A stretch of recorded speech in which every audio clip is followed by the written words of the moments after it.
बिल्किस से दुष्कर्म के दोषी फिर जेल जाएंगे। सुप्रीम कोर्ट ने गुजरात सरकार का फैसला रद्द किया। 2 हफ्ते में समर्पण का आदेश। 11 आरोपियों को सजा में छूट देकर कर दिया गया था रिहा। 15 अगस्त 2022 को गुजरात सरकार ने दिया था फैसला। प्रतिशोध नहीं, सुधार के लिए दी जाए सजा। गुजरात सरकार के फैसले के बाद दोषियों को जेल से रिहा कर दिया गया था। उच्चतम न्यायालय ने बिल्किस बानो से सामूहिक दुष्कर्म मामले में समय से पहले सभी 11 दोषियों को रिहा करने का गुजरात सरकार का फैसला सोमवार को रद्द कर दिया। इसके साथ ही कोर्ट ने वर्ष 2002 के दंगों के दौरान हुए इन मामलों के दोषियों को 2 सप्ताह के भीतर आत्मसमर्पण करने का आदेश दिया है।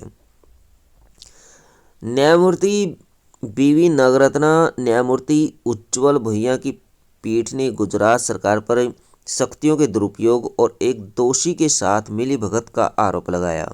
कोर्ट ने कहा कि गुजरात सरकार ने सजा में छूट देते समय विवेक का इस्तेमाल नहीं किया। कोर्ट ने कहा, गुजरात सरकार को दोषियों को सजा में छूट देकर रिहा करने का अधिकार नहीं था। जिस राज्य की कोर्ट में केस चलता है और सजा सुनाई जाती है, उसी राज्य को सजा में छूट देने का हक भी होता है। गुजरात सरकार ने उन अधिकारों का इस्तेमाल किया जो उनके पास नहीं थे और उसने अपनी शक्तियों का दुरुपयोग किया। जिस राज्य में केस चलता है, सज़ा सुनाई जाती है, उसी को छूट देने का हक होता है। महिला सम्मान की हकदार है। अदालत ने कहा कि बिल्किस बानो की याचिका सुनवाई योग्य है। पीड़िता के अधिकार महत्वपूर्ण है। एक महिला सम्मान की हकदार है, भले ही उसे समाज में कितना भी ऊंचा या नीचा बनाया जाए, किसी भी धर्म को मानती हो।